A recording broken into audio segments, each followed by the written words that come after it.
Good morning all. Political സയൻസിൻ്റെ രണ്ടാമത്തെ ക്ലാസ്സിലാണ് നമ്മളിന്ന് ഉള്ളത്. കഴിഞ്ഞ ദിവസം നമ്മൾ പൊളിറ്റിക്കൽ സയൻസിലെ ഫസ്റ്റ് ചാപ്റ്ററിലെ കുറച്ച് കാര്യങ്ങൾ പഠിച്ചിട്ടുണ്ടായിരുന്നു. നമ്മുടെ ഫസ്റ്റ് ചാപ്റ്ററിൻ്റെ പേരെന്തായിരുന്നു?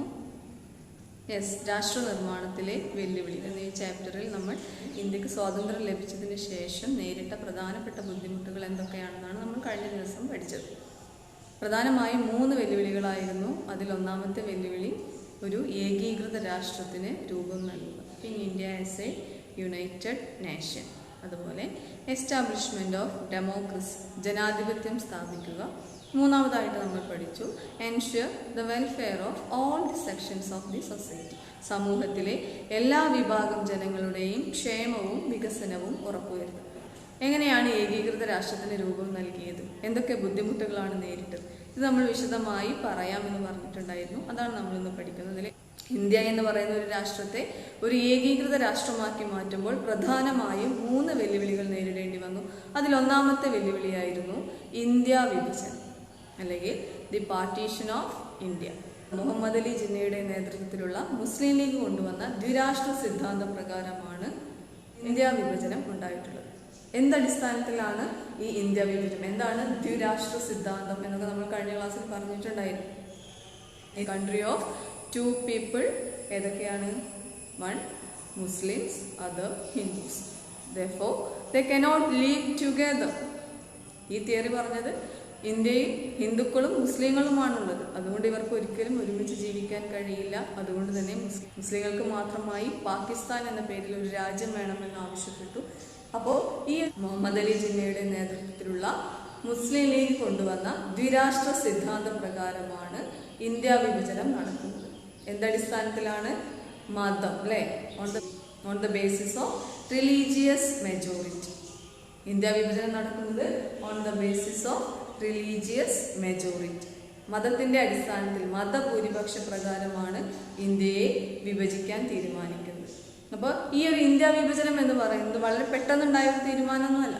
ഇന്ത്യക്ക് സ്വാതന്ത്ര്യം ലഭിക്കുമെന്ന് ഉറപ്പായ ഒരു സാഹചര്യത്തിൽ ഇന്ത്യയെ വിഭജിക്കണമെന്ന് അതിന് മുമ്പ് തന്നെ ആവശ്യങ്ങൾ ഉന്നയിച്ചിരുന്നു. മുസ്ലിങ്ങൾക്ക് മാത്രമായ ഒരു രാജ്യം വേണമെന്ന് നിരന്തരമായിട്ട് ഇവർ ആവശ്യപ്പെടുന്നു. ഇതിന്റെ പേരിൽ പല പ്രശ്നങ്ങളും ഒക്കെ ഉണ്ടാക്കിയിട്ടുണ്ട്. അപ്പോൾ അന്നത്തെ വൈസ്രോയ ആയിരുന്ന മൗണ്ട് ബാറ്റൻ 1947 ജൂൺ 3 തന്നെ ഇതിൻ്റെ ഒരു പ്ലാൻ തയ്യാറാക്കി. ജൂൺ 3 പ്ലാൻ അല്ലെങ്കിൽ മൗണ്ട് ബാറ്റൻ പ്ലാൻ എന്നൊക്കെ അറിയപ്പെടുന്ന ഈ ഒരു പദ്ധതി പ്രകാരമാണ് ഇന്ത്യ വിഭജനം കൊണ്ടുവരുന്നത്. മൗണ്ട് ബാറ്റൻ എന്ത് ചെയ്തു? ഇതിനു വേണ്ടി റഡ്ക്ലിഫ് എന്ന് പറയുന്ന ബ്രിട്ടീഷുകാരനായിട്ടുള്ള ഒരു വ്യക്തിയെ ഇതിനു വേണ്ടി തീരുമാനിക്കുന്നു. മതം നോക്കി എങ്ങനെയെല്ലാം ഇന്ത്യയെ വേർതിരിക്കണം എന്നുള്ള കാര്യം തീരുമാനിക്കുന്നത് ആരാണ്? റഡ്ക്ലിഫാണ്. അദ്ദേഹമാണ് ഇതിന്റെ മാപ്പ് തയ്യാറാക്കിയത്. അപ്പോൾ ബ്രിട്ടീഷുകാരനായിട്ടുള്ള റഡ്ക്ലിഫ് തയ്യാറാക്കിയിട്ടുള്ള മാപ്പ് പ്രകാരമാണ് ഇന്ത്യ വിഭജനം നടക്കുന്നത്. 1947 ജൂലൈ 18 ഇന്ത്യയിലെത്തുന്ന റഡ്ക്ലിഫ് ഇന്ത്യയിലെ കുറേ ഭാഗങ്ങൾ സഞ്ചരിക്കുന്നു. എങ്ങനെയാണ് ഇന്ത്യ വിഭജനം നടത്തേണ്ടതെന്ന് അതിനെക്കുറിച്ച് പഠിക്കുന്നു. പക്ഷേ അദ്ദേഹത്തിന് മനസ്സിലായി ഇത് വളരെ എളുപ്പമുള്ള ഒരു പ്രക്രിയയല്ല. ഇന്ത്യ വിഭജനം എന്നുള്ളത് തികച്ചും ബുദ്ധിമുട്ടുള്ള ഒരു പ്രക്രിയയാണെന്ന് മനസ്സിലാവുകയും എങ്കിലും അദ്ദേഹം ഇതിൻ്റെ ഒരു മാപ്പ് തയ്യാറാക്കി.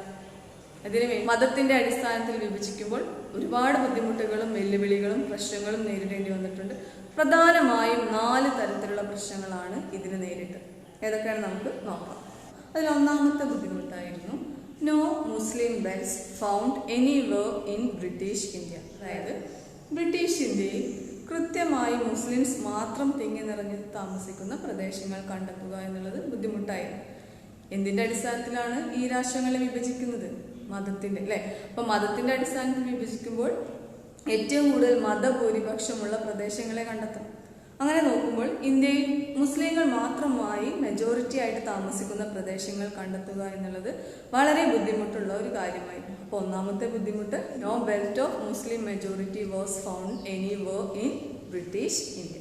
ബ്രിട്ടീഷ് ഇന്ത്യയിൽ ഒരു സ്ഥലത്തും മുസ്ലിം മെജോറിറ്റീസ് മാത്രമായി നിൽക്കുന്ന പ്രദേശങ്ങൾ കണ്ടെത്താൻ കഴിഞ്ഞില്ല. അത് വളരെ വലിയ ഒരു ബുദ്ധിമുട്ടാണ്. പിന്നെ എങ്ങനെയാണ് ഇതിനെ പാകിസ്ഥാനൊക്കെ അല്ലെങ്കിൽ മതത്തിന്റെ പേരിൽ വിഭജിക്കുക?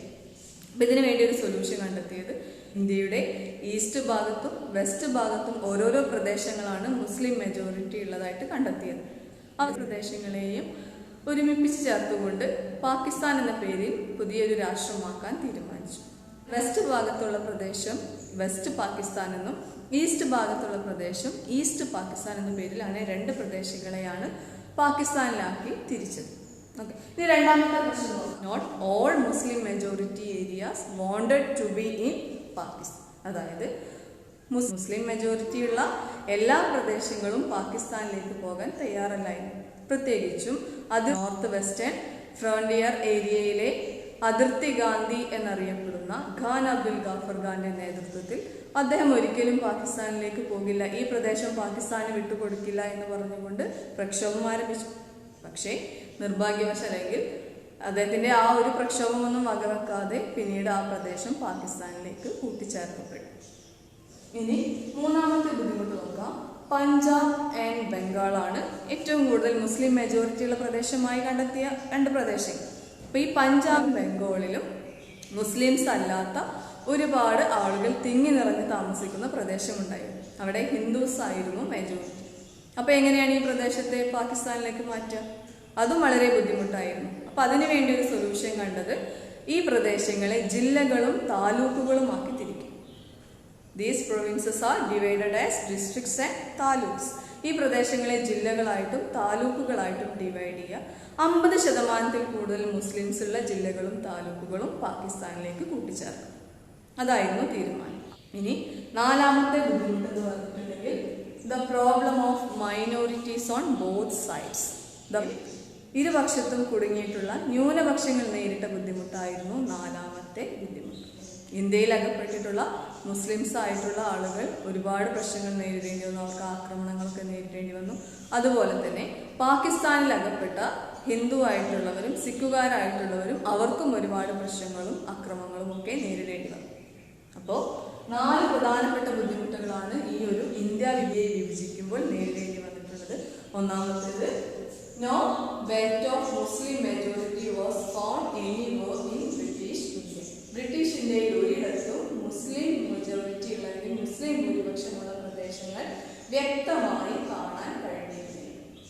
രണ്ടാമത്തേത്, not all Muslim majority areas wanted to be in Pakistan. അതായത് മുസ്ലിംസ് മെജോറിറ്റി ഉള്ള എല്ലാ ഏരിയാസിനും പാകിസ്ഥാനിൽ ചേരാൻ താല്പര്യമില്ലായിരുന്നു. പ്രത്യേകിച്ചും നോർത്ത് വെസ്റ്റേൺ ഫ്രോണ്ടിയർ ഏരിയ. മൂന്നാമതായിട്ട് പറഞ്ഞു, Punjab and Bengal, the two Muslim majority areas, where we found non-Muslim belts. അതായത് പഞ്ചാബിലും ബംഗാളിലും മുസ്ലിം മെജോറിറ്റിയുള്ള രണ്ട് പ്രദേശങ്ങളാണ്. പക്ഷെ അവിടെ എന്ത് കാണുന്നു? മുസ്ലിംസ് അല്ലാത്ത ആളുകൾ, അതായത് ഹിന്ദുസ് തിങ്ങി നിറഞ്ഞ് താമസിക്കുന്ന മെജോറിറ്റി ആയിട്ടുള്ള ഭൂരിപക്ഷമുള്ള പ്രദേശങ്ങൾ അവിടെ കണ്ടെത്താൻ സാധിച്ചു. അതും പ്രശ്നമാണ്. അവസാനം ആ പ്രശ്നം എങ്ങനെ സോൾവ് ചെയ്തു? ഈ പ്രദേശത്തെ ജില്ലകളും താലൂക്കുകളുമായി ഡിവൈഡ് ചെയ്തു. 50% കൂടുതൽ ജനസംഖ്യ മുസ്ലിംസ് ആയിട്ടുള്ള പ്രദേശം പാകിസ്ഥാനിൽ ലയിച്ചു.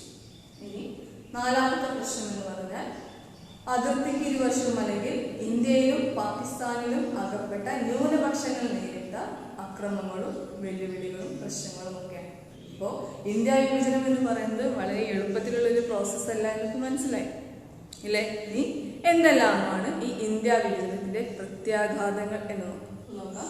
What are the consequences of partition of India? India വിഭജനത്തിന്റെ പ്രത്യാഘാതങ്ങൾ എന്തെല്ലാം?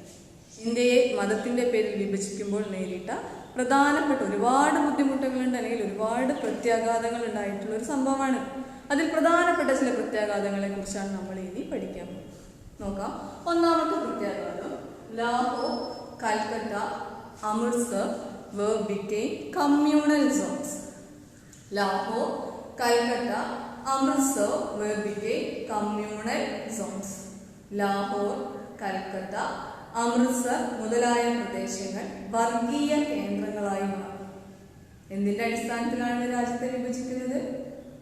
മതത്തിന്റെ, അല്ലെ? അപ്പൊ ഈ മതത്തിന്റെ അടിസ്ഥാനത്തിലായതുകൊണ്ട് തന്നെ ലാഹോർ, കൽക്കട്ട, അമൃത്സർ മുതലായ പ്രദേശങ്ങളിൽ വർഗീയത നിറഞ്ഞാണ്. മതത്തിന്റെ പേരിൽ ആക്രമണങ്ങൾ, മതത്തിന്റെ പേരിൽ പരസ്പരം കൊല്ലുന്നു, വീടുകൾ തീയിട്ട് നശിപ്പിക്കുന്നു. അങ്ങനെ വർഗീയതയുടെ പ്രധാനപ്പെട്ട കേന്ദ്രങ്ങളായി ലാഹോറും കൽക്കട്ടയും അമൃത്സറും മാത്രമല്ല അതുപോലെ ഒരുപാട് പ്രദേശങ്ങൾ, പ്രധാനമായും ലാഹോർ, കൽക്കട്ട, അമൃത്സർ മുതലായ പ്രദേശങ്ങൾ വർഗീയ കേന്ദ്രങ്ങളായി മാറി. ഒന്നാമത്തെ പ്രത്യാഘാതം, ലാഹോർ, കൽക്കട്ട, അമൃത്സർ മുതലായ പ്രദേശങ്ങൾ വർഗീയ കേന്ദ്രങ്ങളായി മാറി. രണ്ടാമത്തെ പ്രത്യാഘാതം നോക്കാം. The minorities had to seek shelter in refugee camps. The minorities had to seek shelter in refugee camps. ഇവിടെ രണ്ട് പ്രദേശത്തും നിരവധി മൈനോറിറ്റീസ് ഉണ്ടെന്ന് പറഞ്ഞു, ന്യൂനപക്ഷങ്ങളുണ്ടെന്ന് പറഞ്ഞില്ലേ. ഈ ന്യൂനപക്ഷങ്ങളാണ് ഏറ്റവും കൂടുതൽ ആക്രമണങ്ങൾക്ക് ഇരയാവുന്നത്. ഈ ആക്രമണങ്ങൾക്ക് ഇരയാവുന്ന ന്യൂനപക്ഷങ്ങൾക്ക് അഭയാർത്ഥി ക്യാമ്പുകളിൽ അഭയം തേടേണ്ടിയാണ്. ഇനി മൂന്നാമത്തെ പ്രത്യാഘാതം നോക്കാം. Minorities often were attacked, robbed and the women were raped. അതായത് ഇരുഭാഗത്തും അകപ്പെട്ട ന്യൂനപക്ഷങ്ങൾ അവിടെയുള്ള ഭൂരിപക്ഷങ്ങളുടെ ആക്രമണങ്ങൾക്കിരയാവും, കൊള്ളയടിക്കപ്പെടും. നിരവധി കായിക ആക്രമണങ്ങൾ മാത്രമല്ല, ശാരീരിക ആക്രമണങ്ങൾ മാത്രമല്ല, അവരുടെ സ്വത്തുക്കളെല്ലാം കൊള്ളയടിക്കപ്പെടും. കൂടാതെ ഇവിടെ അകപ്പെട്ട സ്ത്രീകൾ, മൈനോറിറ്റീസ് ആയിട്ടുള്ള സ്ത്രീകൾ, ഭൂരിപക്ഷം സ്ത്രീകളും ബലാത്സംഗത്തിനിരയാവും. ഇതെല്ലാം തന്നെ ഇന്ത്യ വിഭജന കാലത്തുണ്ടായ പ്രധാനപ്പെട്ട ചില സംഭവങ്ങളാണ്. നാലാമത്തെ വെല്ലുവിളി, thousands of women were abducted and forcefully converted to the religion of attackers. അതായത് നിരവധി സ്ത്രീകൾ ആക്രമണങ്ങൾക്കിരയാവുന്നു, തട്ടിക്കൊണ്ടുപോകപ്പെടുന്നു. കൂടാതെ ഈ തട്ടിക്കൊണ്ടുപോയ സ്ത്രീകളോ ആരാണോ അവരെ ആക്രമിച്ചത് ആ ആക്രമിച്ചവരുടെ മതം സ്വീകരിക്കാൻ നിർബന്ധിതരാകുന്നു. നിരവധി സ്ത്രീകളെ അക്രമകാരികൾ തട്ടിക്കൊണ്ടുപോകുന്നു. തട്ടിക്കൊണ്ടുപോയി അവരെ നിർബന്ധിച്ച് അവരുടെ മതത്തിലേക്ക് മതം മാറ്റുന്നു. ഇനി അഞ്ചാമതായിട്ട് നോക്കാം. Some had to accept husbands from the attackers. ഇവരെ ആക്രമിച്ച് തട്ടിക്കൊണ്ടുപോയ ആളുകൾ ഇവരെ നിർബന്ധിച്ച് വിവാഹം കഴിക്കുന്നു. തട്ടിക്കൊണ്ടുപോയ സ്ത്രീകളിൽ പലരും നിർബന്ധിതരായി ആ അക്രമകാരികളിൽ നിന്ന് ഭർത്താക്കന്മാരെ സ്വീകരിക്കേണ്ടി വരും. ഇനി ആറാമത്തെ വെല്ലുവിളി നോക്കാം. Women being killed by their own family members. എന്തിനു വേണ്ടിയിട്ട്? സ്ത്രീകൾ അവരുടെ കുടുംബാംഗങ്ങൾ തന്നെ കൊല്ലപ്പെടുകയാണ്. സ്ത്രീകൾ അവരുടെ കുടുംബാംഗങ്ങളാൽ തന്നെ കൊല്ലപ്പെടുന്നു. എന്തിന്റെ പേരിൽ? കുടുംബത്തിന്റെ മഹിമയുടെ പേരിൽ. കുറെ സ്ത്രീകളെ തട്ടിക്കൊണ്ടുപോയില്ലേ, കുറെ സ്ത്രീകളെ ബലാത്സംഗം ചെയ്തു. അപ്പൊ അവരൊക്കെ കുടുംബത്തിന് മാനക്കേടുണ്ടാക്കും, കുടുംബത്തിന്റെ മഹിമക്ക് മാനക്കേടുണ്ടാക്കും എന്ന പേര് ഈ സ്ത്രീകളെ സ്വന്തം കുടുംബങ്ങൾ തന്നെ കൊല ചെയ്യപ്പെടുന്ന ഒരവസ്ഥ. ഓക്കെ, അപ്പോ 6 കാര്യങ്ങൾ പറഞ്ഞു. ഇനി ഏഴാമതായിട്ട് പറയുകയാണെങ്കിൽ ചിൽഡ്രൻ ലോസ് ദയർ മദേഴ്സ്. നിരവധി കുട്ടികൾക്ക് അവരുടെ അച്ഛനമ്മമാരെ നഷ്ടമാണ്. Children lose their mothers. നിരവധി കുട്ടികൾക്ക് അവരുടെ അമ്മമാരെ നഷ്ടപ്പെടുന്നു. അമ്മമാർക്ക് കുഞ്ഞുങ്ങളെയും നഷ്ടമാകും. ഇതിനേക്കാൾ വലിയ ഒരു ഭീകരതയുണ്ടോ? നിരവധി ഇന്ത്യ വിഭജന ഫലമായി ഏകദേശം 80 ലക്ഷത്തോളം ആളുകൾ അഭയാർത്ഥികളാക്കപ്പെട്ടു. 10 ലക്ഷത്തോളം ആളുകൾ കൊല്ലപ്പെട്ടു. അപ്പോൾ ഇന്ത്യ വിഭജനം എന്ന് പറയുന്നത് ഇന്ത്യയുടെ ചരിത്രത്തിലെ തന്നെ ഏറ്റവും പ്രധാനപ്പെട്ട ഒരു സംഭവമാണ്. ചരിത്രത്തിൽ നെഹ്റു നേരിട്ട ഏറ്റവും പ്രധാനപ്പെട്ട ഒരു വെല്ലുവിളി കൂടിയായിരുന്നു ഇന്ത്യ വിഭജനം. മതത്തിന്റെ പേരിൽ 2 രാഷ്ട്രങ്ങളാക്കാൻ തീരുമാനിക്കുമ്പോൾ ഇത്രയധികം പ്രശ്നങ്ങളും പ്രത്യാഘാതങ്ങളും ഉണ്ടാകുമെന്ന് നമ്മുടെ രാഷ്ട്ര നിർമ്മാതാക്കൾ പോലും വിചാരിച്ചിട്ടുണ്ടാവില്ല. പക്ഷേ ഇന്ത്യ വിഭജനത്തിന്റെ മാപ്പ് തയ്യാറാക്കിയ റെഡ്ക്ലിഫ് ഇത് ആദ്യമേ അദ്ദേഹം പറഞ്ഞിരുന്നു. അദ്ദേഹം പറഞ്ഞു, ഈ ഒരു വിഭജനം നിരവധി ചോരക്കണക്ക് പറയേണ്ടി വരും, നിരവധി ആളുകളുടെ ജീവന് കണക്ക് പറയേണ്ടി വരുന്ന ഒരു വിഭജനമാണിതെന്ന് പറഞ്ഞ് അദ്ദേഹം ഈ ഒരു പ്ലാൻ തയ്യാറാക്കുകയും അദ്ദേഹം ഉടൻ തന്നെ ബ്രിട്ടനിലേക്ക് തിരിച്ചു പോവുകയും ചെയ്തിട്ടുണ്ട്. അദ്ദേഹത്തിന്റെ ഒരു പദ്ധതി പ്രകാരം ഇന്ത്യ വിഭജനം നടത്തുമ്പോൾ മതത്തിന്റെ പേരിലുള്ള ഈ ഒരു വിഭജനമായതുകൊണ്ട് തന്നെ രാജ്യമുടനീളം നീണ്ട സംഘർഷങ്ങൾക്കും കലാപങ്ങൾക്കും ഇത് കാരണമാകും. പ്രധാനമായിട്ടും ഉണ്ടായ പ്രത്യാഘാതങ്ങൾ എന്ന് പറഞ്ഞാൽ ലാഹോർ, കൽക്കട്ട, അമൃത്സർ മുതലായ പ്രദേശങ്ങൾ വർഗീയ കേന്ദ്രങ്ങളായി മാറി. ലാഹോർ, കൽക്കട്ട, അമൃത്സർ മുതലായ പ്രദേശങ്ങളിൽ വർഗീയ സംഘർഷങ്ങൾ. ഓരോ പ്രദേശങ്ങളിലും ആയിരക്കണക്കിനും ലക്ഷക്കണക്കിനും ആളുകൾ വർഗീയതയുടെ പേരിൽ കൊല്ലപ്പെടും, വീടുകൾ നശിപ്പിക്കപ്പെടും. അതുപോലെ 2 ഭാഗത്തും കുടുങ്ങിയിട്ടുള്ള മൈനോറിറ്റീസ് അല്ലെങ്കിൽ ന്യൂനപക്ഷങ്ങൾ അവർ ആക്രമണങ്ങൾക്കിരയാവും. സ്ത്രീകളെ തട്ടിക്കൊണ്ടുപോകുന്നു. തട്ടിക്കൊണ്ടുപോയ സ്ത്രീകൾക്ക് ആരാണോ അവരെ ആക്രമിച്ചത് അല്ലെങ്കിൽ തട്ടിക്കൊണ്ടുപോയത് അവരുടെ മതം സ്വീകരിക്കേണ്ടി വരും. അതുപോലെ നിരവധി ന്യൂനപക്ഷങ്ങൾക്ക് ആക്രമണങ്ങൾ നേരിടേണ്ടി വരും. ന്യൂനപക്ഷങ്ങൾ ആക്രമണങ്ങൾക്കിരയാവുന്നു, കൊള്ളയടിക്കപ്പെടുന്നു. സ്ത്രീകളാണെങ്കിലോ ബലാത്സംഗത്തിന് ഇരയാവുന്നു. സ്ത്രീകൾക്ക് അക്രമികളിൽ നിന്ന് തന്നെ ഭർത്താക്കന്മാരെ സ്വീകരിക്കേണ്ടി വരും. തട്ടിക്കൊണ്ടുപോയ സ്ത്രീകളെ അക്രമകാരികൾ വിവാഹം ചെയ്യുന്നു, അതായത് നിർബന്ധിച്ച് അവരുടെ സമ്മതമില്ലാതെ വിവാഹം ചെയ്യും. കുഞ്ഞുങ്ങൾക്ക് അച്ഛനമ്മമാരെ നഷ്ടമാകും, അച്ഛനമ്മമാർക്ക് കുഞ്ഞുങ്ങളെയും നഷ്ടമാകും. ഏകദേശം 80 ലക്ഷത്തോളം ആളുകൾ അഭയാർത്ഥികളാകുന്നു, 10 ലക്ഷത്തോളം ആളുകൾ കൊല്ലപ്പെടുന്നു. അപ്പോൾ ഇന്ത്യ വിഭജനം എന്ന് പറയുന്നത് ഇന്ത്യയുടെ ചരിത്രത്തെ സംബന്ധിച്ചിടത്തോളം ഏറ്റവും പ്രധാനപ്പെട്ട, ഏറ്റവും വിഷമകരമായ ഒരു സംഭവമാകുന്നത് ഇതുകൊണ്ടൊക്കെയാണ്. അപ്പോൾ എല്ലാവരും ഈ ഒരു 9 പോയിന്റ്സ് എന്തായാലും പഠിക്കും. അപ്പോൾ എന്തൊക്കെയാണ് ഇന്ത്യ വിഭജനത്തിൻ്റെ പ്രത്യാഘാതം? അപ്പോൾ നമ്മൾ ഇന്ന് പഠിച്ചത് ഇന്ത്യ വിഭജനം അല്ലേ. ഇന്ത്യ വിഭജനം എന്ന് പറഞ്ഞാൽ ഇന്ത്യയെ ഏകീകരിക്കുമ്പോൾ നേരിട്ട 3 ബുദ്ധിമുട്ടുകളിൽ ഒന്നാണ് ഇന്ത്യ വിഭജനം. അത് എത്ര വലിയ ബുദ്ധിമുട്ടാണെന്ന് ഇപ്പോൾ മനസ്സിലായില്ലേ? ഇപ്പം ഇന്ത്യ വിഭജനം എന്ന് പറയുന്ന ഈ ഒരു ഇതിൽ നമ്മൾ പറയുന്നു 4 ബുദ്ധിമുട്ടുകളാണ് ഇന്ത്യയെ വിഭജിക്കുമ്പോൾ നേരിട്ടത്. അതുപോലെ ഇന്ത്യ വിഭജനം മൂലം നിരവധി പ്രത്യാഘാതങ്ങൾ, നിരവധി പ്രശ്നങ്ങൾ ഉണ്ടായിട്ടുണ്ട്. ആ കാര്യങ്ങളാണ് ഇപ്പോൾ നമ്മൾ പറഞ്ഞത്. അപ്പോൾ എല്ലാവരും നന്നായി പഠിക്കുക, വൃത്തിയായി നോട്ട്സൊക്കെ തയ്യാറാക്കി വെക്കുക. അപ്പോൾ എല്ലാവർക്കും ഓൾ ദ ബെസ്റ്റ്.